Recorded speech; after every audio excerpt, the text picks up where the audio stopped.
दोस्तों, हार्दिक पांड्या और गौतम गंभीर के बीच ड्रेसिंग रूम में हुआ जबरदस्त हंगामा। भारत की हार के बाद क्यों फूटा गुस्सा?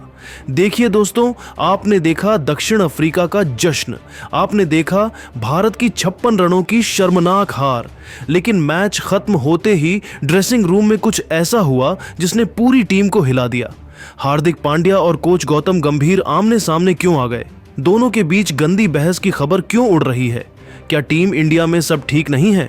इस हार के बाद टीम के अंदर की पूरी सच्चाई आपको कोई नहीं बताएगा। दोस्तों नमस्कार। मुल्लांपुर में मिली हार ने भारतीय क्रिकेट फैंस को गहरे सदमे में डाल दिया है। 213 रन का लक्ष्य और सिर्फ 158 पर ऑल आउट होना यह निराशाजनक था, लेकिन रिपोर्ट्स के मुताबिक यह निराशा यहीं नहीं रुकी। मैच खत्म होने के बाद ड्रेसिंग रूम में कुछ ऐसा हुआ जिसने सबकी नजरें खींच ली। हार्दिक पांड्या और कोच गौतम गंभीर के बीच हुई कथित तगड़ी बहस के पीछे की असल वजह क्या थी? आज हम उस पूरे हाई वोल्टेज ड्रामे को डिकोड करेंगे। दोस्तों, ये बहस या हंगामा सिर्फ एक मैच की हार का नतीजा नहीं था। इसके पीछे 3 गहरी चुनौतियां थीं जो इस हार के कारण एक साथ फट पड़ी। कोच गौतम गंभीर का सबसे बड़ा दांव है अल्ट्रा अटैकिंग क्रिकेट खेलना, जिसका सीधा मतलब है 200 से अधिक स्कोर चेज करना, भले ही आउट होने का जोखिम हो। लेकिन इस मैच में यह फिलॉसफी पूरी तरह से औंधे मुंह गिर गई। 158 रन पर सिमटना गंभीर के ब्रांड पर सीधा सवाल था। बहस का मुख्य मुद्दा यही था, क्या हमें अपने खेलने का तरीका बदलना चाहिए? सूर्य कुमार यादव, जो T20 के नंबर 1 बल्लेबाज हैं, खुद 5 रन बनाकर आउट हुए। गंभीर, जो हमेशा एग्जीक्यूशन पर जोर देते हैं, वह जानते थे कि अगर कप्तान ही परफॉर्म नहीं करेगा तो यह फिलॉसफी काम नहीं कर सकती। कप्तान की निजी नाकामी इस बहस में एक बड़ा पॉइंट बन गई। भारत के कई युवा खिलाड़ी इस सीरीज में खेल रहे हैं। जब टीम लगातार हारती है और बड़ा लक्ष्य चेज नहीं कर पाती तो यह युवा खिलाड़ी दबाव में आ जाते हैं।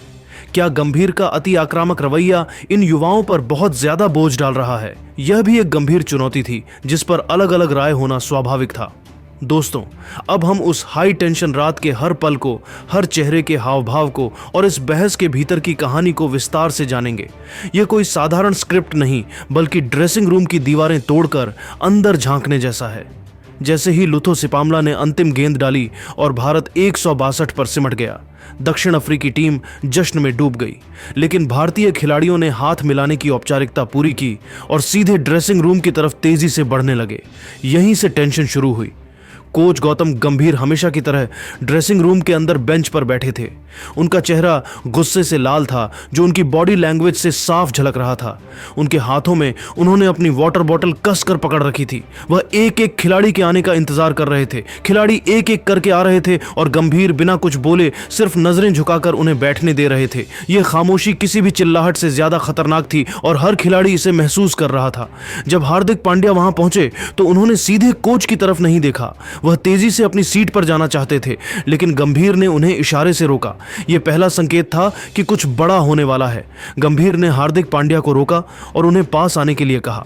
उस समय कई कैमरे बंद हो चुके थे, लेकिन ड्रेसिंग रूम में मौजूद कुछ सपोर्ट स्टाफ और खिलाड़ी इस घटना के चश्मदीद बने। गंभीर का अटैक। गंभीर की आवाज दबी हुई थी, लेकिन उनके शब्दों में आक्रोश था। रिपोर्ट्स के अनुसार उन्होंने हार्दिक से सीधे पूछा, यह क्या था हार्दिक? यह कैसा क्रिकेट था? 20 रन पर 23 गेंदें, यह हमारा ब्रांड नहीं है। यह 200 छेज करने वाला ब्रांड नहीं है। क्यों नहीं किया एग्जीक्यूट? क्यों? गंभीर शायद हार्दिक की सुस्त बल्लेबाजी या गेंदबाजी में महंगे ओवरों पर सवाल उठा रहे थे। जहां हार्दिक ने 2 ओवर में 20 रन दिए और बल्ले से सिर्फ 20 रन बनाए। हार्दिक का डिफेंस। हार्दिक पांड्या, जो पहले से ही हार से टूटे हुए थे, उन्होंने शांत रहने की कोशिश की, लेकिन जब उन पर सीधे आरोप लगा तो वह भी भड़क उठे। उन्होंने शायद जवाब दिया, गौतम सर, मैं जानता हूं, मैंने अपनी पूरी कोशिश की। आप जानते हैं कि यह सब दबाव है। हम कोशिश कर रहे हैं। हमने रिस्क लिया और वह काम नहीं किया। तल्खी का बढ़ना। इस जवाब पर गंभीर और ज्यादा क्रोधित हो गए। उन्होंने अपने हाथों को हवा में हिलाया और तेज आवाज में कहा, रिस्क लेना और आत्महत्या करना 2 अलग बातें हैं। यह कैसा रिस्क था? आप ऑलराउंडर हैं। आपको कम से कम 40 रन तो बनाने थे और गेंदबाजी में विकेट। आप खुद 20 रन बनाकर बाहर हो गए। क्या यह एग्जीक्यूशन है? क्या आप चाहते हैं कि मैं बाहर बैठकर यह सब देखूं? बहस का गर्म होना। इस बिंदु पर हार्दिक पांड्या ने अपना नियंत्रण खो दिया। उन्होंने भी उसी तेजी से जवाब दिया। शायद उन्होंने टीम के कम अनुभवी होने या मैच परिस्थितियों का जिक्र किया। कुछ लोगों ने सुना कि उन्होंने कहा, आप जानते हैं कि टीम नई है, इतनी जल्दी मत आंकिए। हम सब इंसान हैं, हम मशीन नहीं हैं। यह सब मेरा परफॉर्मेंस था, ठीक है, मुझ पर छोड़ दीजिए। जैसे ही यह बहस तेज आवाज में होने लगी, आसपास मौजूद सपोर्ट स्टाफ तुरंत हरकत में आ गए। मुख्य मध्यस्थ टीम के मैनेजर और एक सीनियर बॉलिंग कोच तुरंत बीच में आए। उन्होंने दोनों को अलग करने की कोशिश की। यह हस्तक्षेप बहुत नाजुक था क्योंकि वे दोनों की गरिमा बनाए रखना चाहते थे। गंभीर को शांत करना, गंभीर को अलग ले जाया गया। जहां उन्हें शांत करने के लिए पानी दिया गया, गंभीर तब भी बड़बड़ा रहे थे। उनका गुस्सा आसानी से कम नहीं हो रहा था। उनकी आंखों में आग थी और वह टीम की हार को व्यक्तिगत अपमान के तौर पर ले रहे थे। हार्दिक की चुप्पी। हार्दिक पांड्या को भी शांत होने के लिए कहा गया। वह चुप हो गए, लेकिन उनका चेहरा तना हुआ था। उनकी आंखों में निराशा और पीड़ा दोनों थी। बहस ने उन्हें अंदर तक हिला दिया था। उन्हें लगा होगा कि जिस कोच का उन्हें समर्थन मिला था, उन्होंने हार के बाद उन पर सवाल उठाया। दोस्तों, यह हंगामा ड्रेसिंग रूम में खत्म हो गया, लेकिन इसका असर पूरी टीम पर रहा। टेंशन का माहौल। जब टीम अंदर बैठी तो वहां का माहौल बहुत ठंडा था। कोई हंसी मजाक नहीं, कोई शोर नहीं। गंभीर एक अलग कोने में बैठ गए और हार्दिक पांड्या ने भी खुद को अलग कर लिया। दोनों ने पूरे समय तक आपस में बात नहीं की। खिलाड़ियों की प्रतिक्रिया। टीम के बाकी खिलाड़ी, विशेषकर युवा, घबराए हुए थे। उन्होंने शायद पहले कभी अपने ऑलराउंडर और कोच को इतने गुस्से में नहीं देखा था। इस घटना ने टीम के भीतर एक अदृश्य दरार पैदा कर दी थी। तिलक वर्मा और जितेश शर्मा, जिन्होंने अच्छी बल्लेबाजी की थी, वे भी चुपचाप बैठे थे। सीनियर खिलाड़ियों का रोल। टीम के कुछ सीनियर खिलाड़ियों ने स्थिति को सामान्य करने की कोशिश की। उन्होंने छोटे छोटे ग्रुप्स में खिलाड़ियों से बात की और उन्हें याद दिलाया कि यह सिर्फ एक खराब दिन था, लेकिन इस बहस का मानसिक घाव गहरा था। दोस्तों, अब हम उस बहस की जड़ तक जाते हैं। यह सिर्फ एक 158 रन का स्कोर नहीं था। यह नेतृत्व की शैली का टकराव था। गंभीर की अपेक्षाएं। गौतम गंभीर एक बेहद डिमांडिंग कोच हैं। वह टीम से हर हाल में 100% चाहते हैं। जब भारत ने शुरुआती 9 ओवरों में 4 विकेट खो दिए, तब गंभीर को लगा कि खिलाड़ियों ने समझदारी से रिस्क नहीं लिया।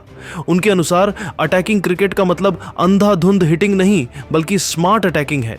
वह चाहते थे कि हार्दिक बीच में जाकर पारी को संभाले, न कि 20 रन पर 23 गेंदें खेलकर आउट हो जाएं। गंभीर के लिए यह मानसिक हार थी जो वह सहन नहीं कर पाए। हार्दिक का रोल। हार्दिक पांड्या एक रिलैक्स, फ्री स्पिरिट वाले ऑलराउंडर हैं। वह टीम को पूरी आजादी देते हैं। उनका मानना है कि इस तरह के अल्ट्रा अटैकिंग ब्रांड में फेल होना भी शामिल है। वह शायद इस बात से दुखी थे कि गंभीर ने पूरी टीम के सामने उन्हें इतना कड़ा बोला, जिससे उनकी गरिमा को चोट पहुंची। हार्दिक ने शायद महसूस किया कि इस बहस से युवा खिलाड़ियों का आत्मविश्वास और कम हो जाएगा। दबाव में फैसला यह भी संभव है कि बहस का एक हिस्सा गेंदबाजी के प्लान या बल्लेबाजी ऑर्डर पर केंद्रित रहा हो। क्या भारत को पहले गेंदबाजी करनी चाहिए थी या क्या हार्दिक को ऊपर भेजना चाहिए था? इस दबाव भरे माहौल में दोनों दिग्गजों का अपनी अपनी राय पर अड़े रहना और एक दूसरे के फैसलों पर सवाल उठाना ही इस हंगामे का असली कारण बना। यह 2 मजबूत पर्सनालिटीज का टकराव था जो हार के दबाव में फट पड़ा। दोस्तों, इस पूरे हाई वोल्टेज ड्रामे का क्लाइमैक्स वह क्षण था जब हार्दिक पांड्या ने गंभीर के कड़ी शब्दों के बाद तेज आवाज में जवाब दिया और कहा, यह सब मेरा परफॉर्मेंस था, ठीक है, मुझ पर छोड़ दीजिए। इस बयान ने साफ कर दिया कि मैदान पर हारने के बाद अब अंदर भी ऑलराउंडर और कोचिंग के बीच सीमाओं का टकराव शुरू हो गया है। दोस्तों, भारत की दूसरे T20 में शर्मनाक हार के बाद मुल्लामपुर में एक बड़ा ड्रामा हुआ। रिपोर्ट्स के अनुसार मैच खत्म होते ही ड्रेसिंग रूम में कोच गौतम गंभीर और हार्दिक पांड्या के बीच गंदी बहस हुई। ये बहस टीम के अल्ट्रा अटैकिंग ब्रांड के फेल होने, हार्दिक की व्यक्तिगत नाकामी और युवा खिलाड़ियों पर दबाव के कारण हुई। सपोर्ट स्टाफ ने हस्तक्षेप करके मामला शांत किया, लेकिन इस घटना ने टीम के भीतर की टेंशन को साफ उजागर कर दिया है। यह देखना होगा कि यह आंतरिक तनाव अगले मैचों में टीम के प्रदर्शन को कैसे प्रभावित करता है। क्या हार्दिक और गंभीर अगले मैच में साथ मिलकर काम कर पाएंगे? जानने के लिए अभी सब्सक्राइब करें।